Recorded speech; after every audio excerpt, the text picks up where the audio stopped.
उन्हें कुछ भी नहीं देते, जिनसे पीछा छुड़ाना हो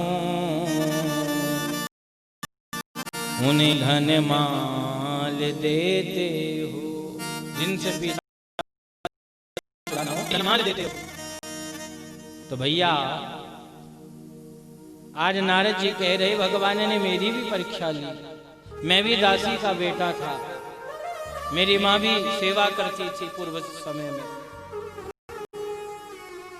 और जो ही पूर्व समय में सेवा करती थी नारायण, तब तो यह हुआ। मेरी माता एक बार संतों का चातुर्मास हुआ, और जब संतों का चातुर्मास हुआ तो मेरी मैया ने संतों के लिए भोजन बनाया। और जब संतों के लिए भोजन बनाया, जब संत जीव रहे थे तो मुझे भी भूख लगी। मैंने मैया से कहा मैया री मुझे भूख लग रही है। तब मेरी मैया ने कहा संतों का प्रसाद है, अपरस भोजन है, अपरस में बनाया जाता था। आज तो रसोई में चप्पल लेकर चले जाओ, कैसे चले जाओ, कैसे ही बना लो, परंतु रसोई भी एक प्रकार से भगवान का ही मंदिर है, उसको भी शुद्ध रखना चाहिए।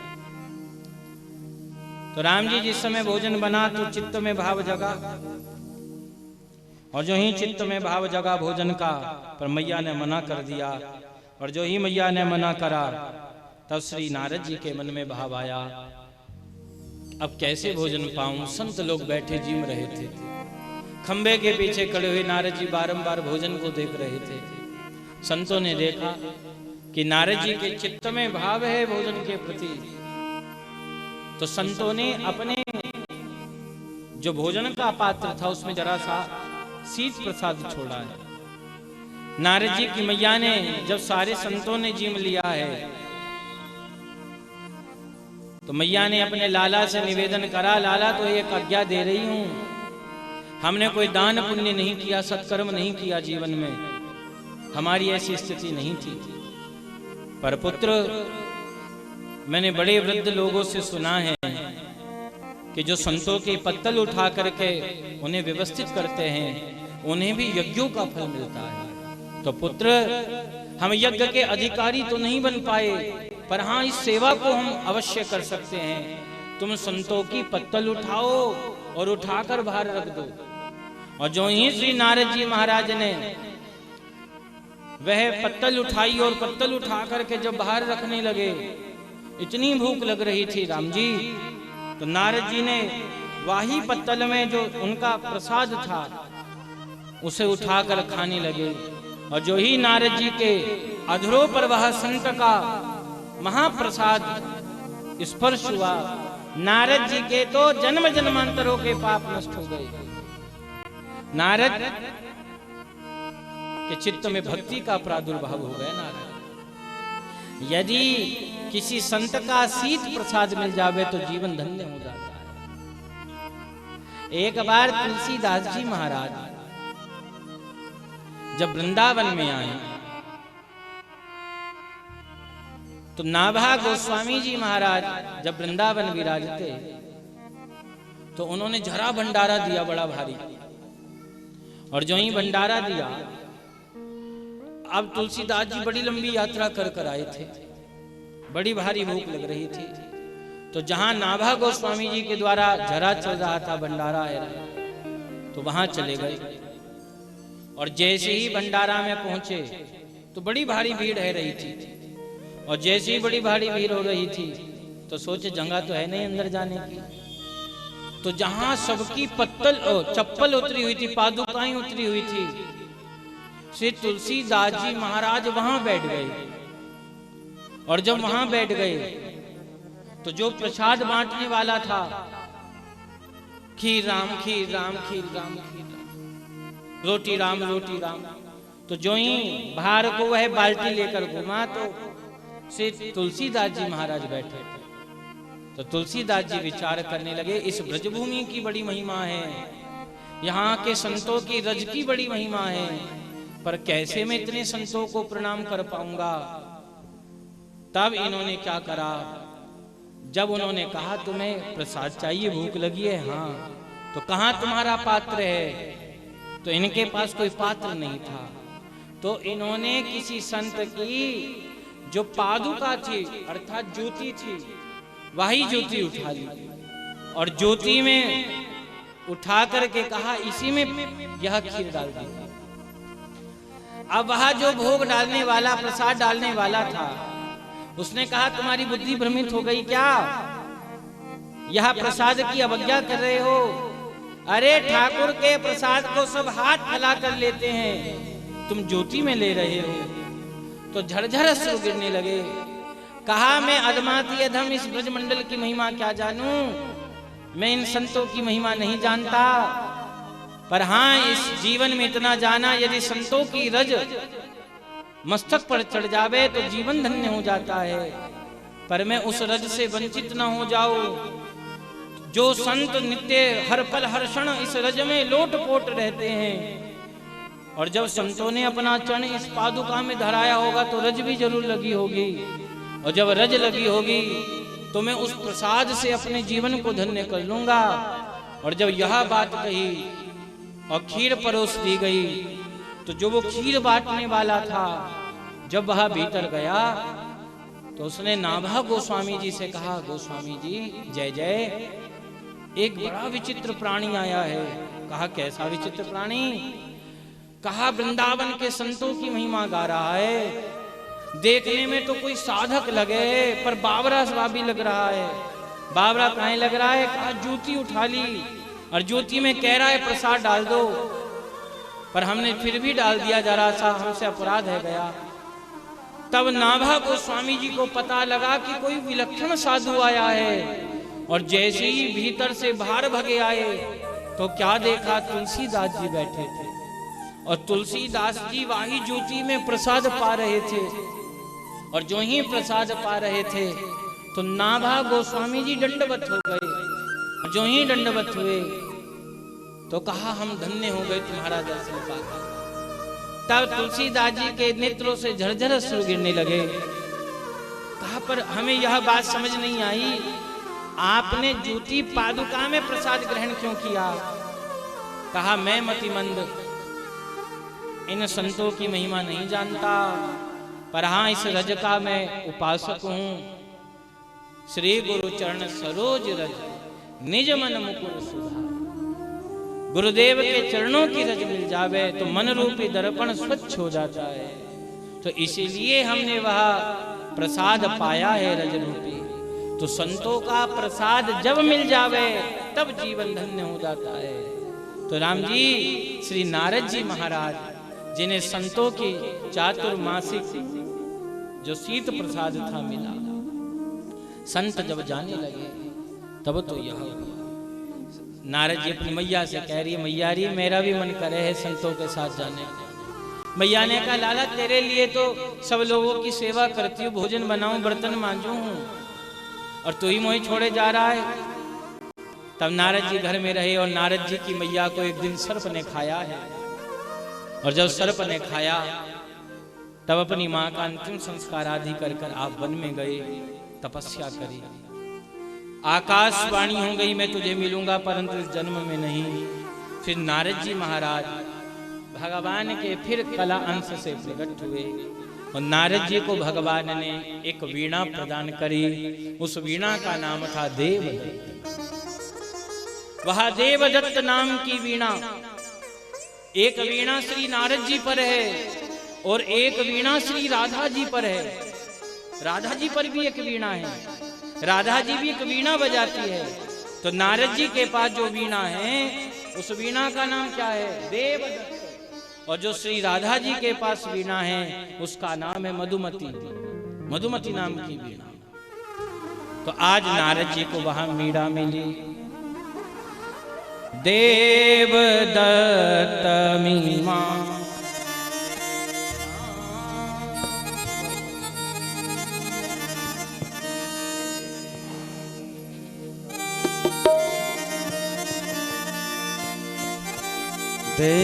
देवदत्त मीमां वीणा देवदत्त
करते कभी मूर्छित भी हो जाते थे।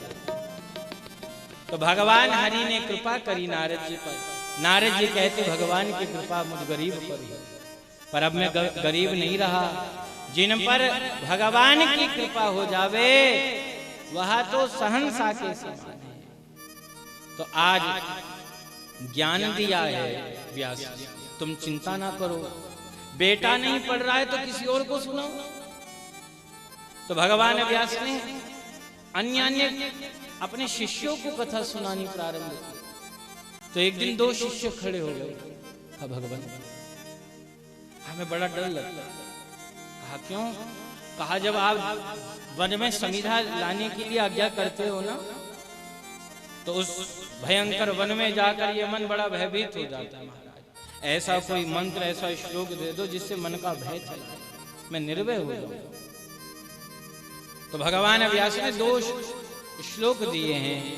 तो दोनों शिष्य जब वन में गए तो एक दिन की बात, संध्या का समय हो गया, घनघोर बादल आ गए, हवाएं चलने लगी, गर्जना होने लगी, आकाश में वर्षा हो रही थी, बांसों के पेड़ आपस में टकरा कर चरचर की आवाज कर रहे थे।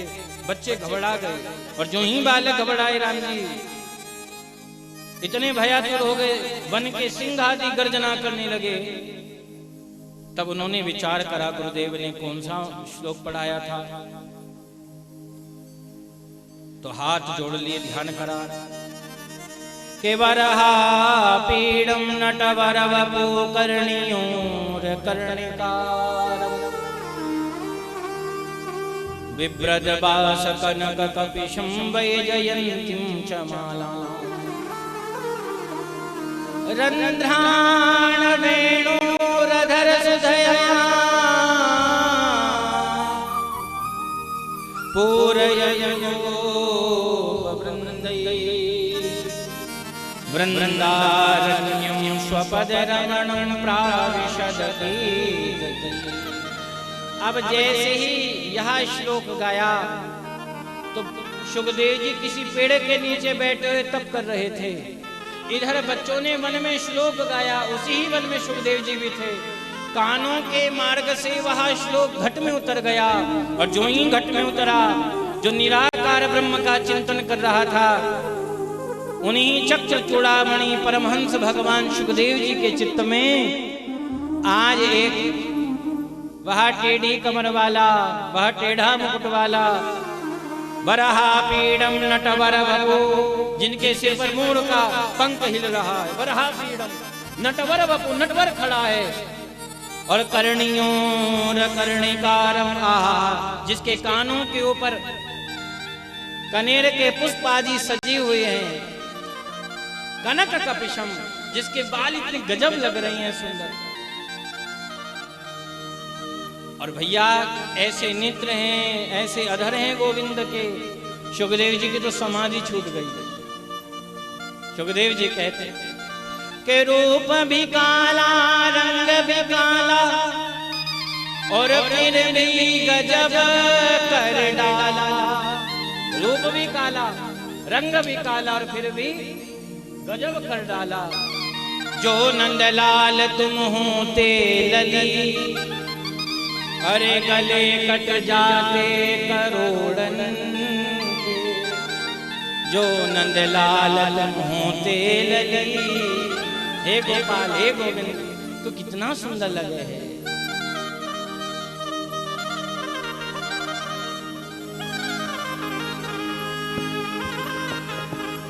हे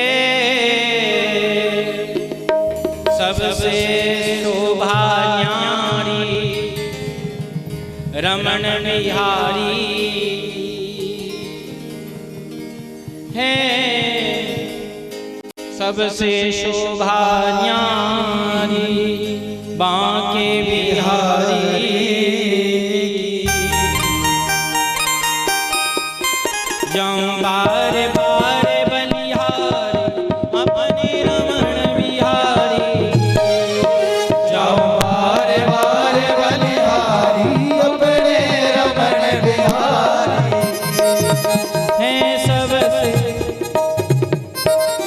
है सबसे शोभा न्यारी रमण बिहारी।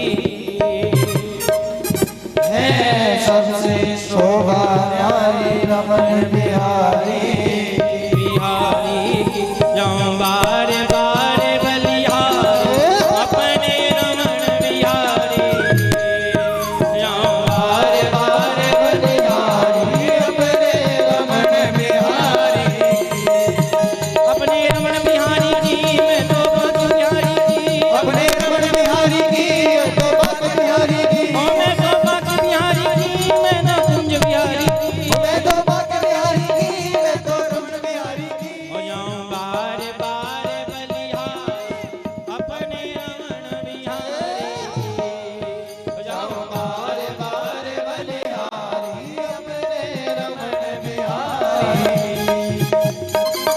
बोलो रमण बिहारी लाल की जय बाके बिहारी लाल की जय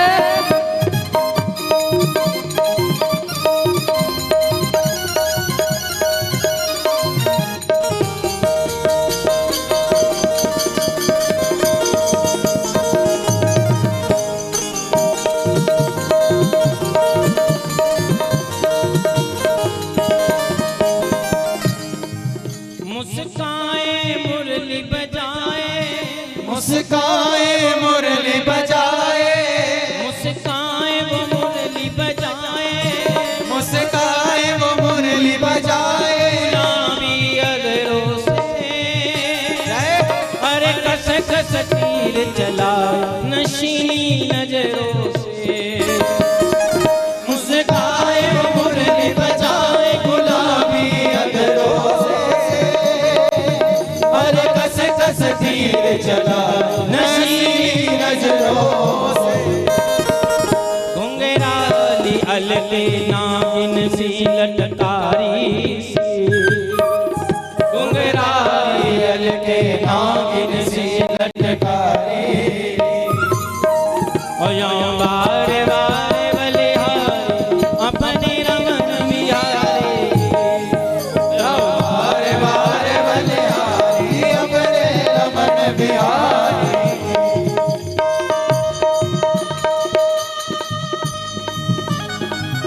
बोलो श्री बांके बिहारी लाल की जय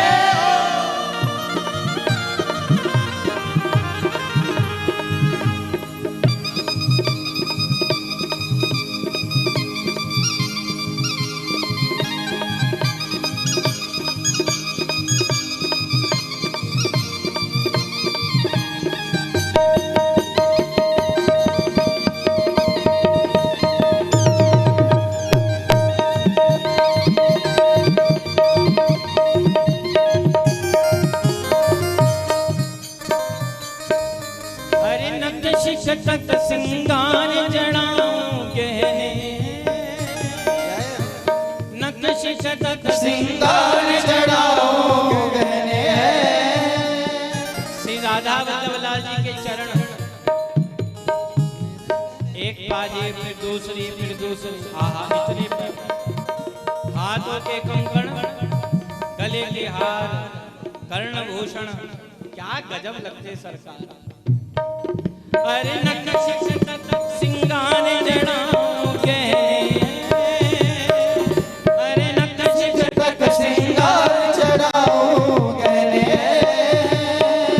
अरे कांच निबोटी का पीतांबर पहरे सिंगार चढ़ाओ गहने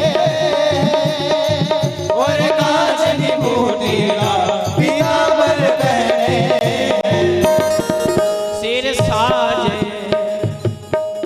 सिर साजे टेढ़ी पाग नयन सुखकारी सिर साज टेढ़ी पाग नयन सुखकारी हो जाऊं बार बार बलिहारी अपने रमण बिहारी हो जाऊं बार बार बलिहारी अपने रमण बिहारी बार बार बलिहारी अपने रमण बिहारी जाओ बार बार बलिहारी अपने रमण बिहारी रमण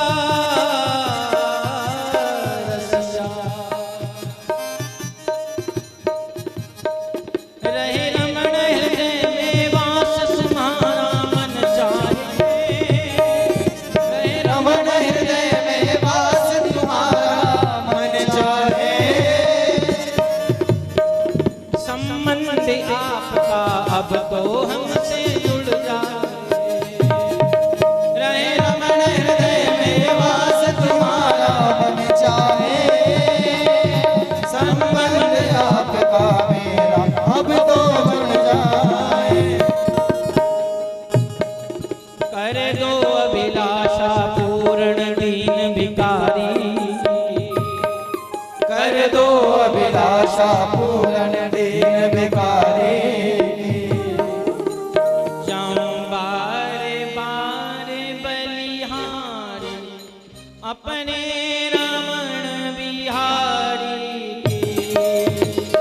जाओ बारे बारे बलिहारी अपने रमण बिहारी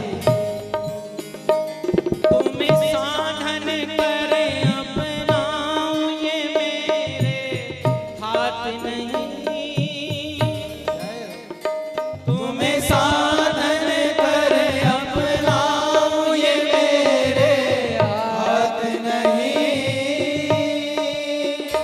तुम ही प्राणों के प्राण ये झूठी बात नहीं तुम्हें साधन करे अपनाऊं ये मेरे हाथ नहीं तुम ही प्राणों के प्राण हो झूठी बात नहीं तुम स्वामी और मैं दासी भानु दुलारी तुम स्वामी और मैं दासी भानु दुलारी और जाऊं बार बार बलिहारी अपने रमण बिहारी जाऊं बारे बारे बलिहारी अपने रमन बिहारी बोलो राधा रमण लाल की जय हो राधा वल्लभ लाल की जय। श्री बांके बिहारी लाल की जय वरापीडं नटवर वपु कर्णियोर कर्णिकारं भगवान खड़े सुखदेव जी की समाधि छूटी फिर सुखदेव जी के मन में आया मैं तो लंगोटी वाला साधु हूं परिव्राजक हूं टोक टोक मांग कर जीवन का यापन करता हूं कभी रूखी खाता हूं कभी सूखी खाता हूं कभी मिलती भी नहीं पर यदि मैंने इसका वर्ण कर लिया तो इसे भोग भी देना पड़ेगा इसके श्रृंगार भी करने पड़ेंगे इसे चंदन देना पड़ेगा भोग देने पड़ेंगे भांति भांति के मैं तो रूखी सूखी खा के गुजारा कर लेता हूं पर ये इतना कोमल इसका गुजारा कैसे है? तभी कहने लगे मेरा तो निराकार ही अच्छा है फिर बैठ गए इतने में ही दूसरे शिष्य ने श्लोक गाया अहो बकीयम स्तनम कालकूटम अहो बकीयम स्तनम कालकूटम सुखदेव जी के तो नेत्रों से झरझर अश्रु गिरने लगे अरे मैं किसे छोड़ने की बात कर रहा था जो इतना दयालु है जो मारने वाले पर भी कृपा करे जो मारने के लिए पूतना आई थी उसे भी भगवान ने वो दिव्य लोक दे दिया वो दिव्य सुख दे दिया और मैं उन्हें छोड़ रहा था इसके जैसा संसार में कोई दयालु है नहीं सुखदेव जी तो खड़े हो गए और सुनाऊं जब दो श्लोकों ने चित्त का हरण कर लिया तो और क्या करेंगे तो उन्होंने कहा महाराज हमें तो दो ही आवे है हमारे गुरुदेव को 18,000 आते हैं शिष्यों की बात सुनकर यह विचार करने लगे जब दो श्लोकों का इतना प्रभाव हृदय पर पड़ गया और जब 18,000 सुनूंगा तो फिर तो कहना ही क्या तो भगवान सुखदेव जी महाराज उन शिष्यों के पीछे पीछे चले और वह शिष्य भगवान व्यास के आश्रम में आए हैं और जो ही व्यास जी के आश्रम में आए तो व्यास ने देखा आज मेरा पुत्र आ गया खड़े हो गए व्यास जी आज मैं धन्य हो गया आज मेरा वह श्रोता आ गया जिसे सुनाकर मैं धन्य हो जाऊंगा जो स्वयं नारायण बनकर कथा सुनेगा बड़े भाग्य से योग्य श्रोता मिलता है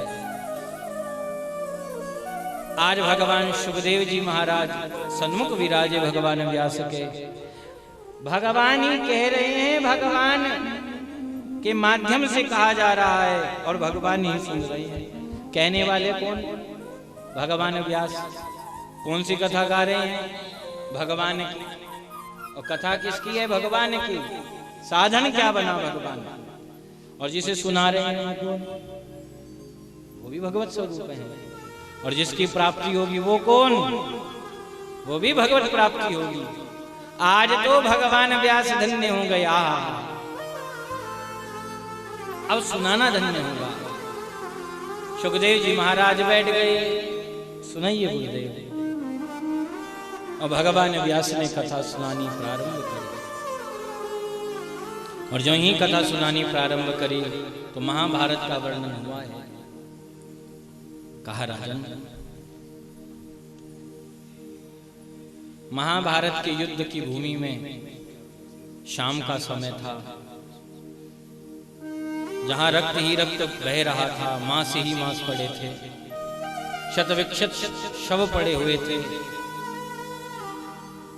पर वहां कोई रो रहा था। कहा भगवान कौन रो रहे हैं? कहा दुर्योधन रो रहा है। आज रो रो कर कहता कोई मेरी सुन ले, कोई मेरी बात तो सुन ले, पर आज कोई सुनने वाला नहीं है।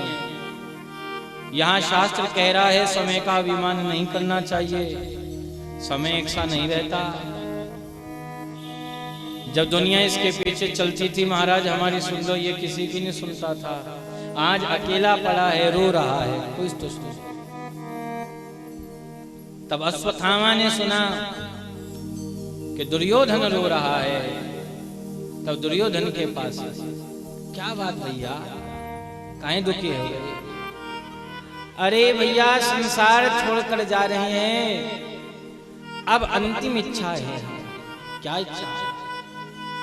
अरे इस रणभूमि में ये जितने शव पड़े हैं ये सब कौरवों के शव हैं, इनमें एक भी पांडव का शव नहीं है। और मैं मरने से पहले एक पांडव को मरा हुआ देखना चाहता हूं, तब मेरे शांति से प्राण निकलेंगे, तब मेरे प्राण। तब तो यह हुआ ना, तब यह हुआ। आज तो नारायण रो रहे हैं। आज अश्वत्थामा चल पड़ा, मैं तुम्हारी इच्छा पूर्ण करूंगा। आज भगवान जानते हैं कुछ अनहोनी घटने वाली है, होने वाला है कुछ अप्रिय। श्री ठाकुर जी पांडवों से कह रहे हैं आज रात्रि को तुम्हें मेरे पास आना होगा, आज मुझे तुमसे जरूरी चर्चा करनी है। देवकी को लेकर आना, राम जी द्रौपदी को लेकर आना। और जब यह प्रार्थना करी तो द्रौपदी आदि पांचों पांडव चल पड़े। आज अपने बच्चों को भोजन प्रसाद आदि से संतुष्ट करा है आज, और जो ही संतुष्ट करा नारायण, तब तो यह हुआ। आज द्रौपदी और पांचों पांडव भगवान कृष्ण की सन्निधि में पहुंचे। अकेले घर पर बालक थे। आज यह अश्वत्थामा आ रहा है। महाभारत युद्ध में 3 पात्र बचे, कृपाचार्य, अश्वत्थामा और कृतवर्मा। यह तीनों बचे हैं। तो आज अश्वत्थामा जो ही भीतर शिविर में पधारा है, और जैसे ही शिविर में पधारे तो देखा 5 सैयाओं पर 5 लेटे हुए हैं। ऐसा लग रहा है देखने से तो लगता है पांडव हैं। दीपक की लो मंद कर दी, और जब दीपक की लो मंद करी प्रभु जी, तब तो यह हुआ। तो जो पहली सैया पर लेटा था, इतना क्रोध आ गया, पहली सैया पर मारी बलात पादप प्रहार कर दिया। और जैसे ही पादप प्रहार किया, क्यों ही वह बालक सैया से नीचे गिर पड़ा। नींद में तो था ही, नींद में बैठ गया, नेत्र मथने लगा। इस अश्वत्थामा ने उसे नेत्र खोलने का भी अवसर नहीं दिया। राम जी खुद भी इतने क्रोध में था, हर जगह पांडव ही दिख रहे थे, अर्जुन ही दिखता था, भीम ही दिखता था। यह भी ज्ञात नहीं हुआ और यह भी स्पष्ट नहीं हुआ कि यह उनका पुत्र है। ऐसा लग रहा है कि मानो अर्जुन बैठा है, नेत्र मथ रहा है। क्यों ही तत्काल स्कंद से धनुष उतार दिया और धनुष उतार कर पकड़ लिया, और जो ही पकड़ा तो उसे खींचने लगा, और जो ही अपनी ओर खींचा तो उसकी जो प्रतंचा थी वो ढीली पड़ी, और वाही की प्रतंचा को उसकी गर्दन में फंसाया, ग्रीवा में फंसाया, और जोड़कर जो ही झटका दिया वो कंदुक की भांति लुढ़कती हुई दूर जाकर गिरी है।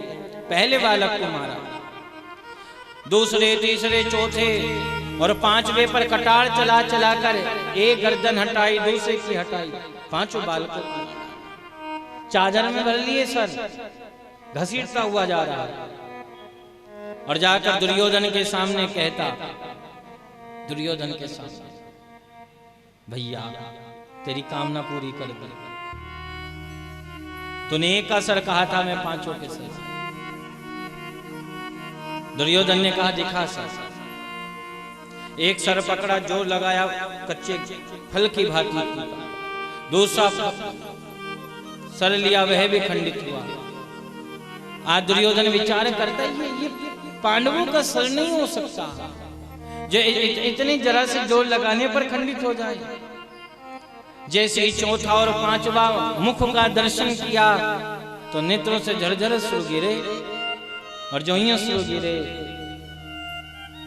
तो कहने लगा, अरे मूढ़मती है, तैने क्या अपराध कर दिया। यह बालक यदा कदा जब कभी किसी तीर्थ पर जाते और जब पूर्वजों का तर्पण करते, पिंड करते, तो ये हमारे नाम का भी पिंड और तर्पण कर दिया करते। तैने तो मरने के बाद का भी जल पिंड छीन लिया, ना जीते जी सुख मिला, और मरने के बाद का जो संतुष्टि थी जल पिंड दान आदि की, वह भी तैने थी। तेरे से बड़ा अपकार आज तक संसार में मेरा किसी ने नहीं करा। चला जा। आज प्रातः काल जब गोविंद से चर्चा कर कर द्रौपदी शिविर में प्रविष्ट भई तो क्या देखा, 5 शव पड़े हैं जिनके मुख नहीं है, रक्त बह रहे। चिल्ला पड़ी, हा गोविंद हा रमण, भूमि पर गिर पड़ी। भगवान भागे भागे आए, अपनी बहन को रोता हुआ देखा। जो ही ठाकुर जी ने रोता, क्या बात है गई, कहने लगी देखो भैया। और जो ही 5 शव देखे भगवान का चित्त व्याकुल हुआ। अर्जुन आदि भीतर आए, ओष्ठ फड़कने लगे, भंगिमाएं तन गई। गोविंद यह कृत्य जिसने भी किया है उन्हें छोड़ूंगा नहीं, आज प्रतिज्ञा ले रहा हूं। और जो ही प्रतिज्ञा ली, भगवान से कहा अर्जुन ने, मुझे बता कृष्ण यह कर्म किसका है, मैं जानना चाहता हूं। भगवान ने कहा तत्काल रथ में बैठो, और भागते हुए अश्वत्थामा को पकड़ा गया। मारने के लिए उद्यत हो गए थे, परंतु युधिष्ठिर ने रोका नहीं। द्रौपदी ही दंड दे दी। तब तो द्रौपदी के सामने लाया गया बांध करके। द्रौपदी ने जैसे ही अश्वत्थामा को देखा, कहा गुरुपुत्र को क्यों बांध लाई। तब तो यह हुआ, भगवान ने कहने लगे यही तेरे पुत्रों का हत्यारा है और इसको मृत्यु तुल्य अब कष्ट दिया जाएगा। तब द्रौपदी का चरित्र प्रकट हो रहा है। द्रौपदी का चरित्र हर जगह दर्शाया, परंतु भगवान बलिहार गए इस वक्तव्य पर। भगवान ने जो ही कहा दंड दे, जो तू कह देगी वह होगा। पर द्रौपदी ने कहा प्रभु मैं जानती हूं पुत्र वियोग का दुख क्या होता है। मेरे 5 पुत्र चले गए और मैं यह नहीं चाहती जो दुख का अनुभव मैं कर रही हूं वह गुरु माता भी करे। अरे यह तो गुरु माता के इकलौते पुत्र है। गुरु माता का संपूर्ण जीवन इन्हीं के ऊपर आश्रित है। यदि यह चले गए तो उनके जीवन का यापन कैसे होगा। मैं नहीं चाहती कि मेरी वजह से मेरी गुरु माता के आंख में आंसू आवे। ठाकुर जी रोने लग गए। ठाकुर जी ने कहा इतनी दया तो मेरे भी चित्त में नहीं है। भगवान को शांताकारम कहा गया। शांताकारम भुजग शयनम पर भगवान से बड़े भगवान के भक्त है। जिस समय सुदामा जी का चरित्र आता है तो सुदामा के चरित्र में प्रशांत कहा गया। क्या कहा गया? प्रशांत आत्मा। जो कभी किसी अवस्था में अशांत ना हुआ हो उसको प्रशांत कहते हैं। भगवान से भी बड़ा चरित्र है भक्त का। भगवान तो वैसे तो शांत है, पर जब भक्तों पर विपदा आवे अपना चक्र गदा उठाकर खड़े हो जाते हैं, पर भक्त तब भी शांत रहते हैं। भगवान कहते मैं तो शांताकारम था पर तू तो प्रशांत निकली, तो किसी भी स्थिति में विचलित नहीं हो रही है। आज तो मस्तक की मणि निकालकर छोड़ दिया गया, और जो ही मस्तक की मणि निकालकर छोड़ा नारायण, अब तो यह हुआ। क्रोध में इतना आवेशित हो गया, इन क्षत्रियों का इतना दुस्साहस हो गया। मुझे ब्राह्मण का अपराध कर दिया, मेरे मस्तक की मणि निकाली, मुझे श्रीहीन करना चाहा। अब दिखाऊंगा कि ब्राह्मण का तेज क्या होता है। चला गया अपने आश्रम में और जाकर अपनी शक्तियों का आह्वान कर दिया और अपने ब्रह्मास्त्र का संधान कर दिया। हन हन विद्रावय विद्रावय हलेन मुसलेन भस्मी कुरु कुरु स्वाहा। हे ब्रह्मास्त्र प्रकट हो जा, और जाकर इन पांडवों का जो बीज, उस जो अभिमन्यु की पत्नी है उसके गर्भ में पल रहा है उत्तरा के, जाकर नष्ट कर। और जो ही वह अस्त्र चला, पहले तो पांडवों के निकट आया, भगवान ने दंडवत कराया, चला। छत के ऊपर घूम रही थी उत्तरा, और जो ही उत्तरा घूम रही थी, सुभद्रा का पुत्र है अभिमन्यु। सुभद्रा, राम जी भगवान की जो बहन हुई सुभद्रा, वह अर्जुन को ब्याही गई, और उन्हीं के पुत्र हुए कौन? अभिमन्यु, और अभिमन्यु की पत्नी कौन? उत्तरा। आज वह उत्तरा छत पर डोल रही है, गर्भवती थी, और वह ब्रह्मास्त्र जाकर जैसे ही उत्तरा के गर्भ पर लगा, तब तो यह हुआ, तड़प उठी, और जो ही तड़प उठी, शब्द नहीं निकला मुझसे, थरथर शरीर कांपा। जैसे कसाई को देखकर पशु मलमूत्र का त्याग कर देता है कांप करके, ऐसे शरीर कांपने लगा, तड़प गई, भूमि पर गिर गई। आवाज लगानी चाहिए, शब्द नहीं निकले, घिसटती हुई नीचे आने लगी, और भगवान का रथ तैयार था चलने के लिए, और जब आवाज नहीं निकली तो घिसटती घिसटती आई नीचे। तो भगवान का रथ देखा तो कहा, रथ का पहिया जाकर पकड़ लिया था सुभद्रा ने, राम जी उत्तरा ने, और जो ही उत्तरा ने जाकर वह पहिया पकड़ा, तब तो यह हुआ। आज पुकार कर रही है कि पाही पाही महायोगिनी, देव देव जगत